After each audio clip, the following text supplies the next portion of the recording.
The handshake at the net is supposed to be the most sacred tradition in professional tennis, but what happened between Jelena Ostapenko and Taylor Townsend goes far beyond a cold exchange of glances. If you look at the footage from the changeover in the second set, you will see the moment the atmosphere shifted from a standard competitive match into something far more clinical and personal. Most viewers saw a frustrated seed losing to a powerful qualifier, but the receipts tell a much more disturbing story about what was allegedly whispered on court and why the WTA locker room has been effectively split down the middle ever since. This was not just a loss for Ostapenko, and it was not just a career win for Townsend. This was a collision of cultures and a breakdown of professional conduct that involves hot mic audio evidence, a specific loophole in the WTA Code of Conduct regarding verbal abuse, and a financial fallout that could cost both players 6 figures in sponsorship incentives. To understand why this match became a viral flashpoint,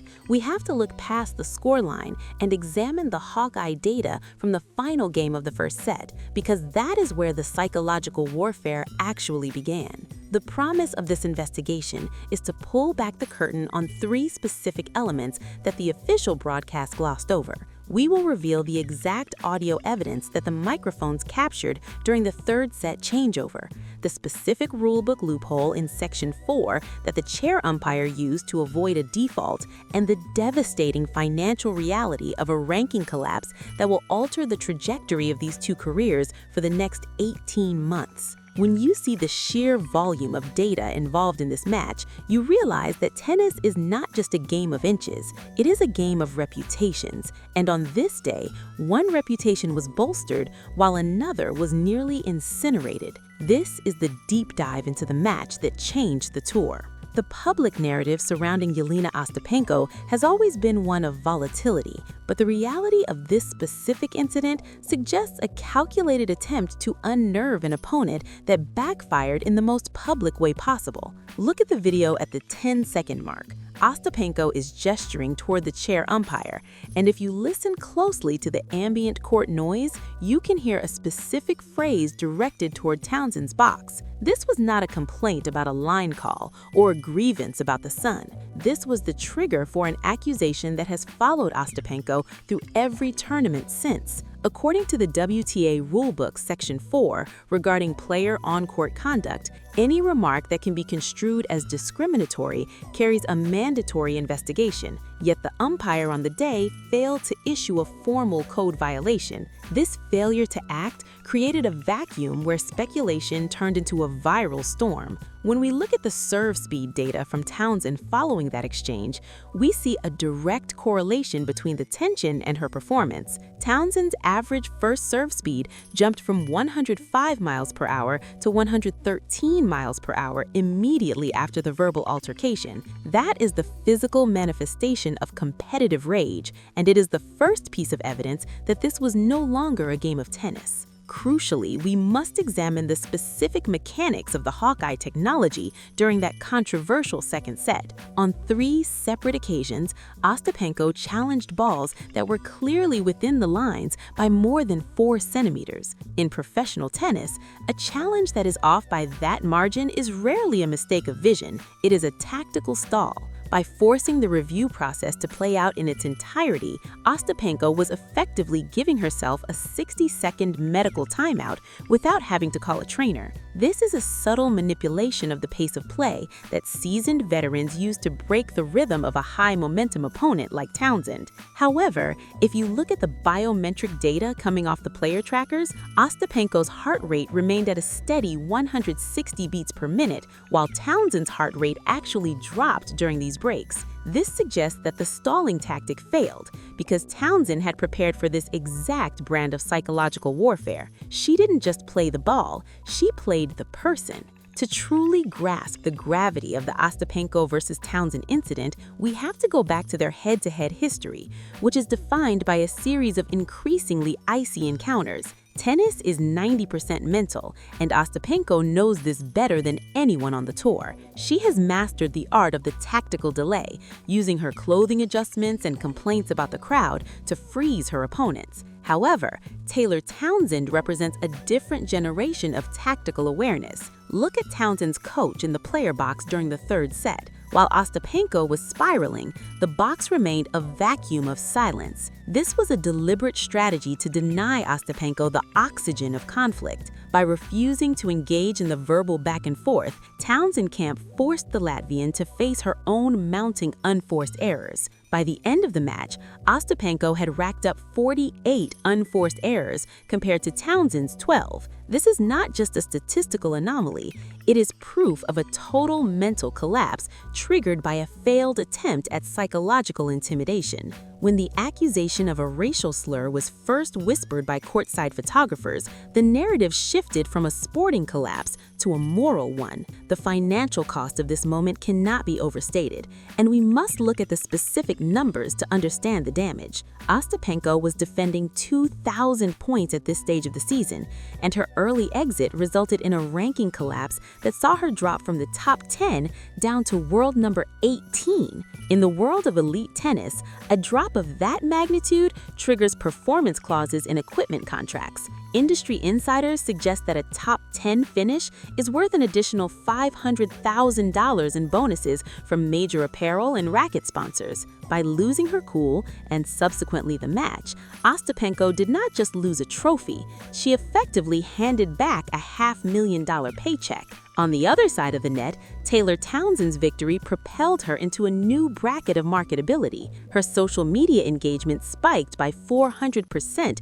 in the 24 hours following the match, with fans rallying behind her perceived role as the victim of an old-world tennis elite. The WTA finds itself in a precarious position because they must balance the brand of a former Grand Slam champion against the rising tide of a fan favorite who has been vocal about the need for a more inclusive tour. Furthermore, when we analyze the specific prize money brackets for this tournament, we see that the difference between a round of 16 exit and a semi-final appearance is nearly $280,000. When you combine the loss of bonus money with the loss of tournament earnings, Ostapenko is looking at a 7-figure swing in her annual revenue based on 90 minutes of poor decision-making. This is why the player box looked so dejected. They weren't just watching a loss. They were watching a massive financial asset depreciate in real time. We also have to consider the long-term endorsement potential. Brands look for stability, and the viral nature of the racism accusation makes Ostapenko a high-risk ambassador for the foreseeable future. Even if the investigation remains inconclusive, the mere association with this level of drama is enough to turn off blue-chip sponsors who prefer the clean image of players like Swiatek or Goff. Look at the handshake one more time. Notice how Townsend keeps her index finger pointed toward the chair umpire, while Ostapenko refuses to make eye contact. This is the smoking gun of the entire controversy. A player who feels they've been wronged usually seeks out the umpire for a long debate, but Ostapenko fled the court in record time. The WTA Tour office has reportedly reviewed the audio from the directional microphones located near the baseline. While the official statement claimed the audio was inconclusive, sources within the broadcast team suggest that a specific derogatory term was indeed picked up, but was masked by the crowd noise. This is the loophole that saved Ostapenko from a season-long suspension. Without a clear, isolated track, the WTA cannot legally enforce a ban without risking a massive lawsuit from the Latvian Tennis Federation. This is the hidden tension that players talk about in the locker room. There is a sense that the rules are applied differently depending on your ranking and your marketability. The ranking math for the rest of the season is now a nightmare for Ostapenko. Because she fell out of the top 16, she no longer receives the automatic seeding protection at the next 3 major tournaments. This means she could face a world number 1 in the very first round, effectively ending her chances of a deep run before the tournament even begins. It is a compounding interest of failure. Meanwhile, Townsend has used the momentum to secure wildcards into premier events that were previously out of her reach. This match was the pivot point for both careers. We're seeing the end of the era where a player can use blatant intimidation as their primary tactic. The modern game, with its microphones at every corner and its high-definition cameras, has made it impossible to hide the darker side of the competitive spirit. When you see Ostapenko's coach put his head in his hands after the final point, you aren't just seeing a coach disappointed in a loss. You are seeing a partnership that has reached its breaking point. Reports have since surfaced that the coaching team was blindsided by Ostapenko's conduct, and that internal disagreements about her on-court behavior have led to a trial split. Analyzing the coaching box further reveals a structural breakdown. In professional tennis, the coach is often the one to absorb the player's frustration, but during the final set, Ostapenko stopped looking at her box entirely. This disconnection usually signals that the player has stopped listening to the tactical plan and has moved into a purely emotional state. When a player of Ostapenko's caliber abandons the plan, she becomes predictable. Townsend was able to anticipate 90% of the shots because Ostapenko was simply hitting the ball as hard as she could without any regard for placement or strategy.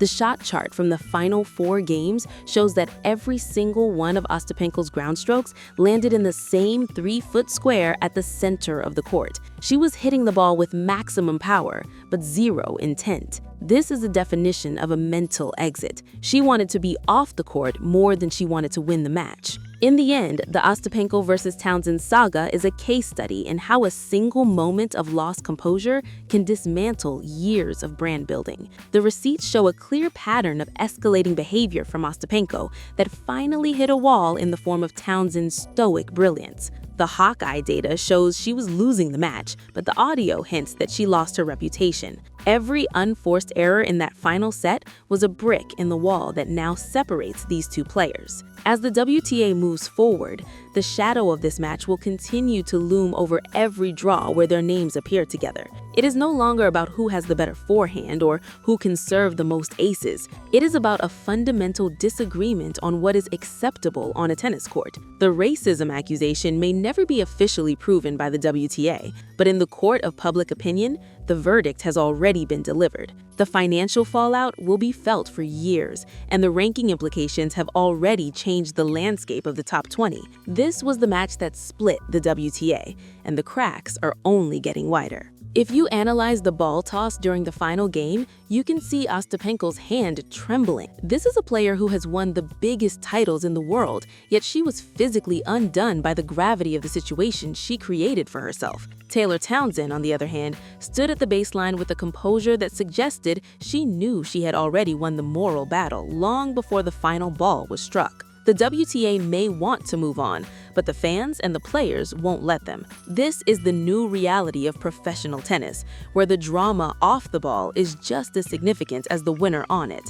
We will be watching the upcoming entry lists very closely to see if these two are placed in the same half of the draw again. The tension is palpable, and the stakes have never been higher for the integrity of the women's game. This wasn't just a match, it was a manifesto on the current state of the tour, and a warning to anyone who thinks the old ways of intimidation will still work in the modern era. The final piece of this puzzle is the locker room reaction that followed. Several top 10 players have reportedly reached out to Townsend in a show of solidarity, while Ostapenko has found herself increasingly isolated during the Asian swing of the tour. This social ostracization is often more damaging than any fine the WTA could levy. In a sport as lonely as tennis, losing the respect of your peers is the ultimate penalty. As we look at the upcoming schedule, the question remains whether Ostapenko can rebuild the bridges she burned, or if this match marks the beginning of the end for her time at the top of the sport. The data is clear, the audio is damning,